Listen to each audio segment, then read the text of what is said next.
Здравствуйте, Ариан. Расскажите, пожалуйста, что здесь происходит в Большом зале? Здесь мы решили провести первый фитнес-фестиваль Республики Саха-Якутии. Вообще-то идея проведения была это еще весной, когда наш Институт физической культуры и спорта Северо-Восточного федерального университета вышел с предложением Федерации фитнеса а также Управления физической культуры и массового спорта совместно провести первый фитнес-фестиваль.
Здравствуйте.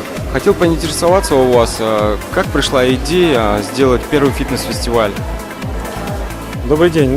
Эта идея пришла вот из тех людей, которые вообще болеют этим делом. И я думаю, что люди, которые хотят провести в ну, таких больших формах и передать свой опыт, это как раз стало вот основой того, что сейчас мы провели первый форум. Фестиваль проводился с целью развития фитнеса аэробики Республики Саха-Якутия, привлечь массовость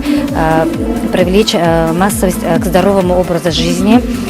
Здесь у нас прошли мастер-классы по разным направлениям фитнес-аэробики.